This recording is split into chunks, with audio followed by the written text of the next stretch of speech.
San Diego turns its attention away from downtown and focuses on clearing homeless encampments from the banks of the San Diego River. They routinely attempt to gag women from talking about what has happened to them. Cover-ups and hush money at the Capitol. We take a look at the sexual harassment investigation in Sacramento. And it could be a happy holiday for retailers. As projections show, this shopping season could be one of the biggest they've seen in years. KPBS Evening Edition starts right now.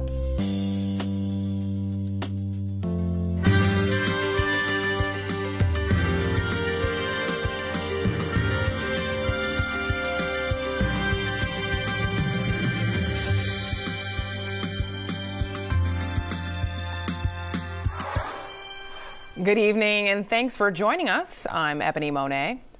2 months after a major homeless crackdown on the streets of downtown, the city of San Diego has turned its efforts to the San Diego River. KPBS reporter Susan Murphy tells us city workers will spend the next 5 months clearing away encampments and trash.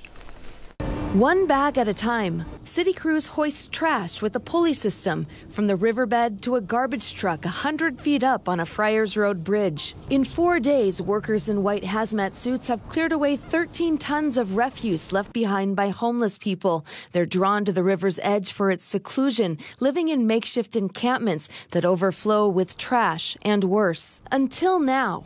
Every single person is offered a bed and a place to go. San Diego Mayor Kevin Faulconer says the river will no longer serve as a homeless sanctuary. It's part of the city's aggressive efforts to combat the growing homeless crisis and the hepatitis A outbreak. It's unsafe and unsanitary, obviously, to be living outdoors in the river.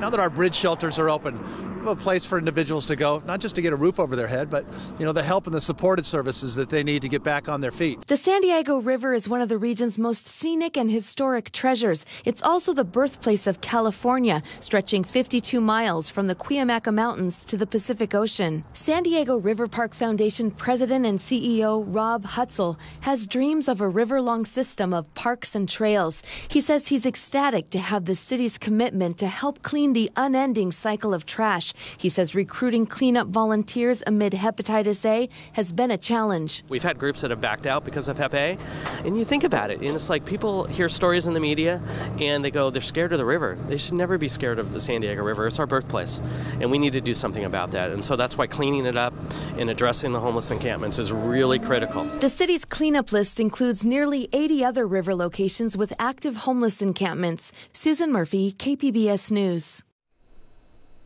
The California State Senate has released records of its sexual harassment investigations at the Capitol. The documents were obtained through the Legislative Open Records Act. As Sherry Gyro now reports, the information reveals cover-ups and hush money paid to women who filed complaints and were then forced out of their jobs. The Senate Rules Committee has released documents involving sexual harassment investigations. The records reveal 13 cases over the past 10 years in which every person who made accusations were named, but the names of the alleged perpetrators were concealed except for one.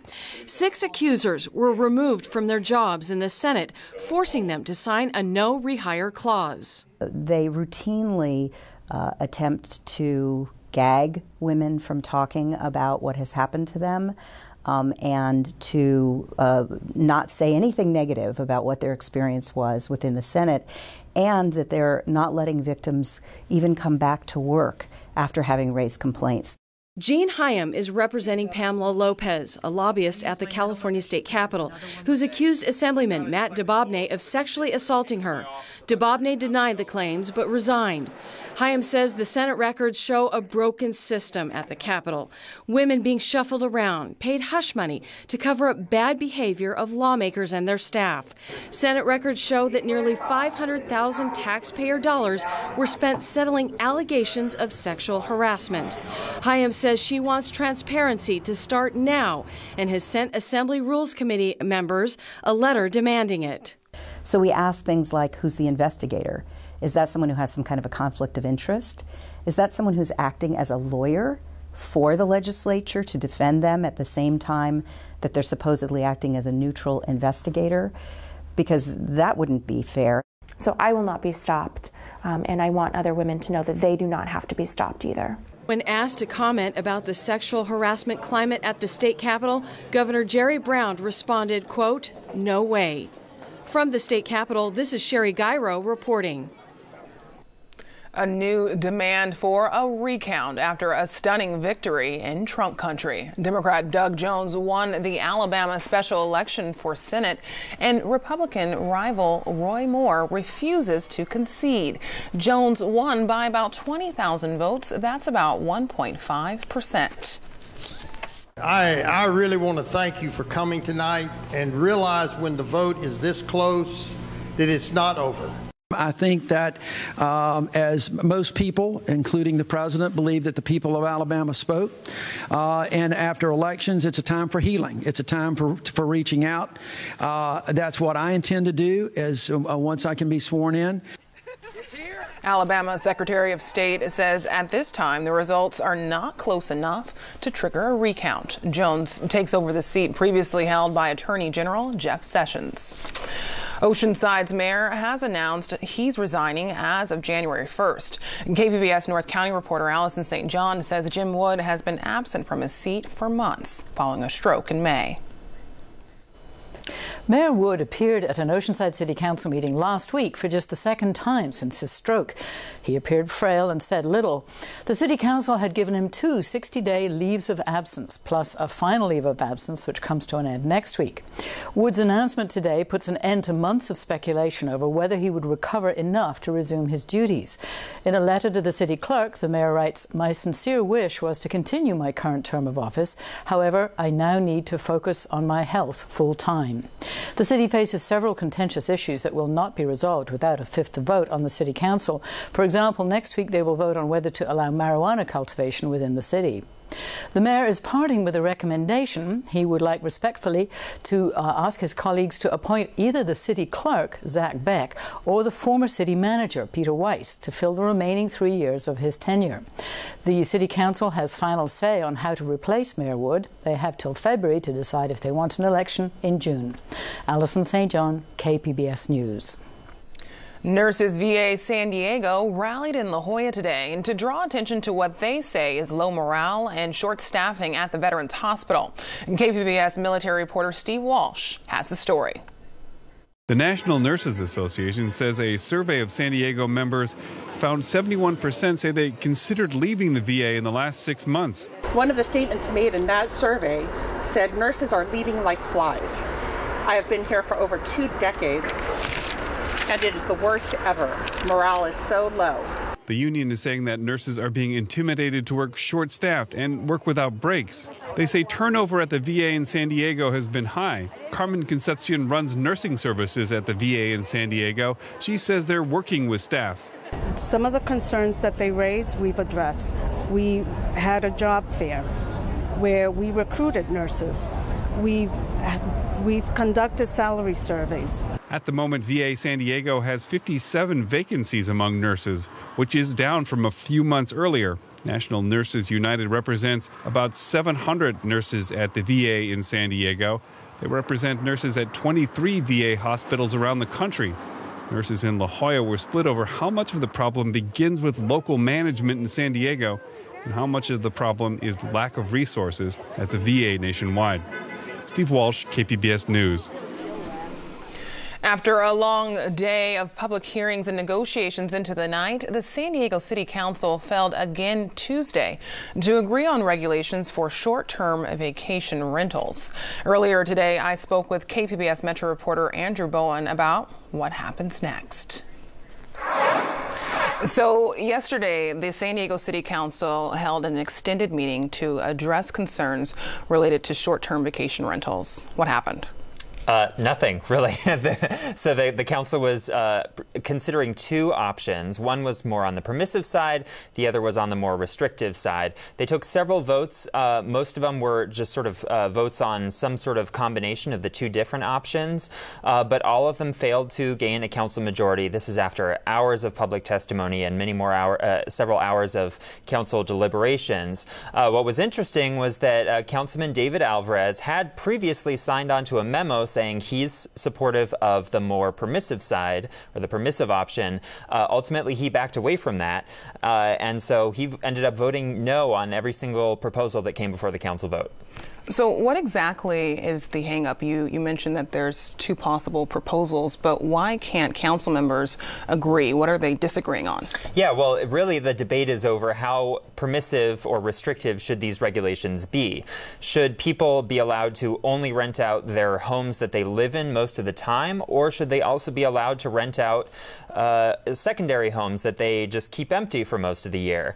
How many days should they be allowed to rent those out? How expensive should the permits that they're applying for be? What are the effects of these things on the neighborhoods where these things are actually popping up? So there's a lot of disagreement over just exactly how much we should allow.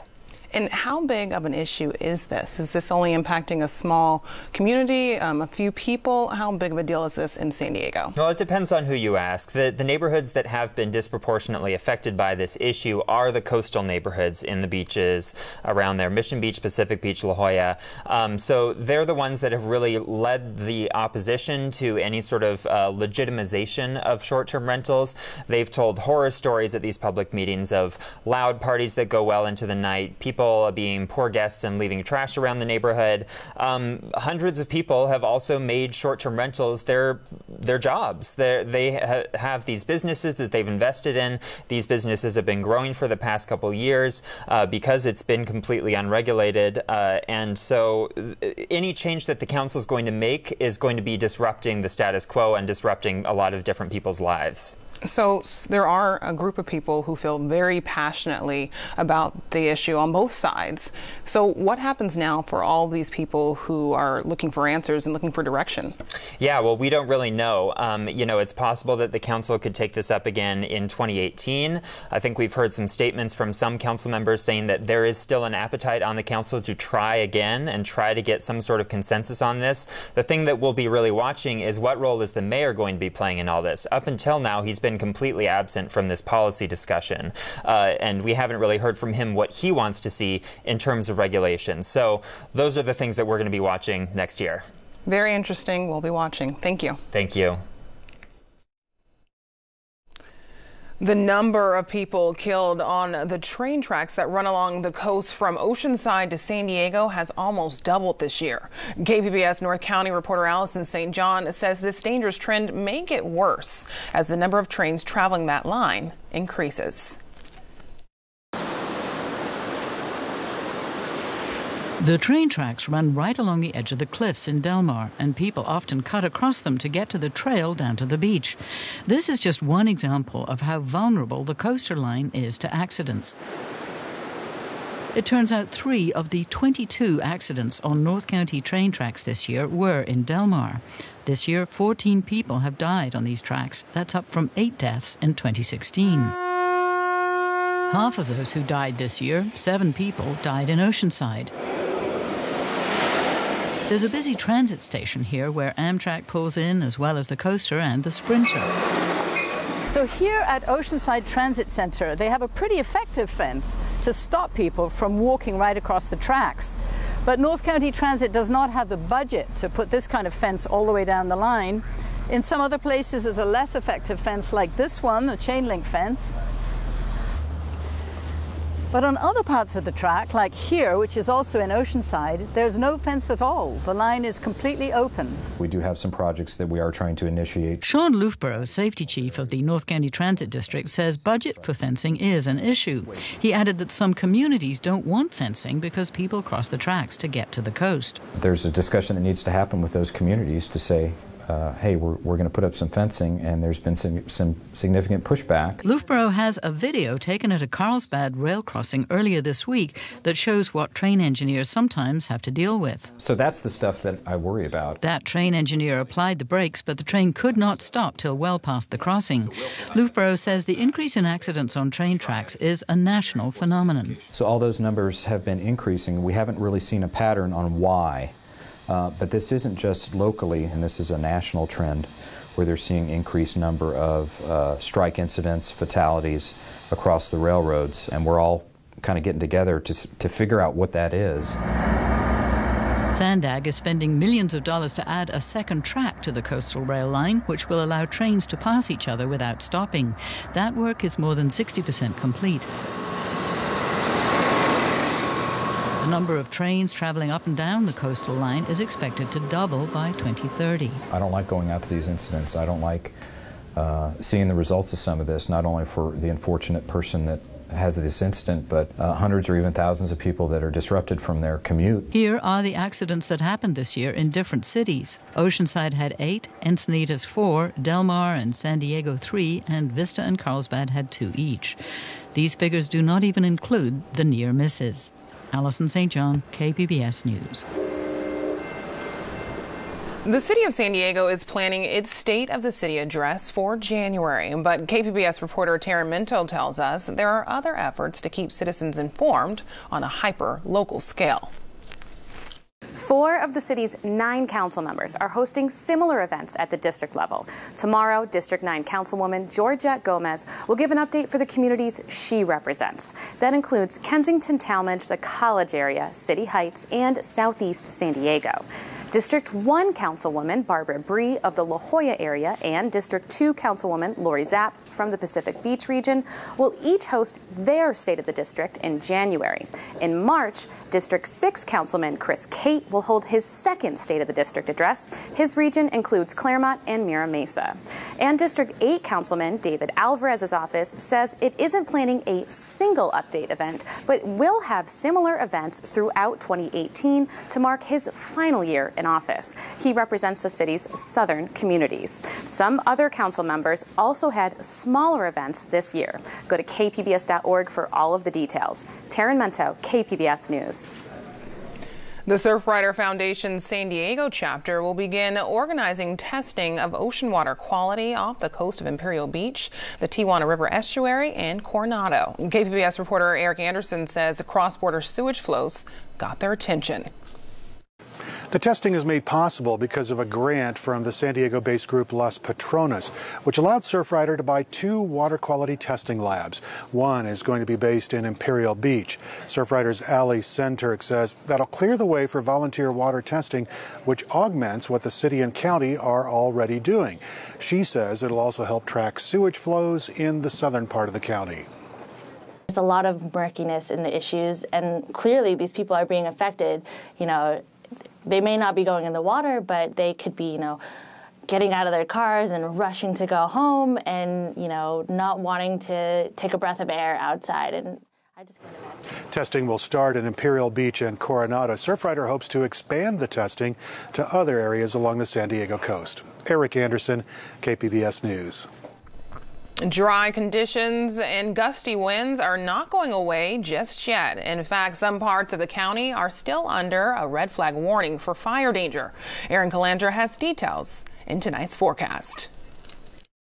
Good evening. We are still seeing some very dry and windy conditions. In fact, we're still under a red flag warning throughout much of the county, not right along the coast, but those interior areas. We're still seeing some gusts up to 60 miles per hour. Today, not as bad, but those winds, they're going to kick right back up tomorrow. Taking a look at precipitation, there's none of it, and we might not see any until the beginning of next year. So we're still in this very dry, hot pattern across the southwest. Tonight, we're at 50 degrees. It's going to be nice and clear out there. Temperatures above average. Borrego Springs 46, Ramona 38, Poway 45, and Alpine 43 degrees. Thursday, it's still going to be dry. We have these strong winds. They're really going to be picking up on Thursday, so it's going to be more gusty out there, especially through the passes than we saw today. Fire danger obviously is still a big concern. Oceanside 74 tomorrow for the high. San Diego 73. We should be at 65, so we are well above average. Ramona 81 and Alpine 78 degrees. And looking along the coast the next couple of days, by Saturday we cool down to 69, so that's a cool down, but again still above average temperatures. Sunday, Monday staying pleasant and gradually getting warmer. Inland we are in the 80s. By the weekend we'll drop down to those mid 60s and then jumping right back up to start off the work week toward 80 degrees. In the mountains we're in the 60s until Saturday. We drop down to 55, and on Sunday 40 48 degrees. It's going to be sunny, but it's still going to be very windy out there. And then in the deserts, we're at 80 degrees Thursday, gradually cooling down. Sunday, Monday, we'll be at 70 degrees. Plenty of sunshine, but again, it's still going to be awfully gusty at times with those Santa Ana winds. For KPBS News, I'm Erin Calandra. I'm Judy Woodruff. Tonight on the NewsHour, what Democrat Doug Jones' Senate win in Alabama means for the future of Republicans. Coming up at 7, right after Evening Edition on KPBS. Numbers show Americans are busy shopping for the holidays. In fact, according to projections, retailers will see the biggest holiday sales growth in years. Recently, I went to San Diego's Fashion Valley Mall to chat with an SDSU marketing lecturer about this year's shopping trends. It's the holiday season. People are busy buying gifts. Does it look like so far that this year is going to be a good year for retailers? This is going to be a great year for retailers, both online retailers and traditional retailers. It's probably one of the biggest growth years in the last 5 years. So I'm surprised to hear you say that. What's fueling it? Well, at the macro level, it's increased wages for the last 2 years in a row, so people have disposable income, really low unemployment, and for those who have money in the stock market, their portfolios are up, so there's a lot of discretionary spending by consumers this year. What are people buying? In general, during the holidays, people buy apparel is number one. They buy gift cards for friends and family. It's an easy gift choice. Electronics, toys, clearly.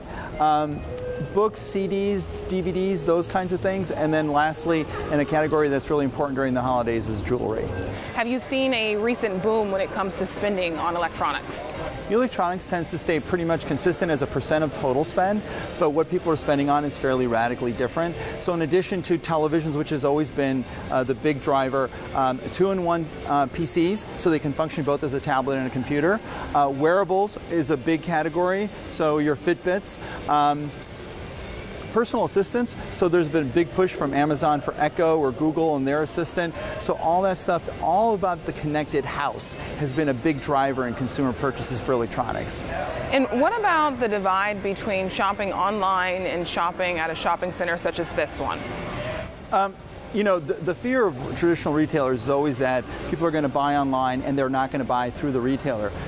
Retailers have worked really hard to improve the shopping experience of consumers, both in store of traditional stores, but also their online shopping. So a couple of years ago, retailers didn't offer a good online shopping experience. Now they have wish lists, they have reminders, and there's a lot of reviews and things that consumers can feel comfortable about whatever they happen to buy, whether it's in store or online. And just a few moments ago, we actually spoke to a shopper, and here's what she told us about the pros and cons of shopping online. It's easier. The convenience is really great. You know, just like you go to Amazon, you click on what you want, and you purchase it, and it's at your house in a day or two. I mean, that's very, very convenient, especially for somebody who's at home. Some of the things I don't like, unfortunately, is I can't touch it. I can't, you know, I don't know what it feels like. I don't know what it's gonna really look like. So I, have to return it. So with the popularity of online shopping, do you predict in the next few years that more and more malls are gonna close? Not really. I think malls are going to evolve. They have to evolve. They have to provide a better experience for consumers. So you're going to see more restaurants, more other kinds of activities, kiosks in the mall that kind of give consumers that treasure hunt feeling.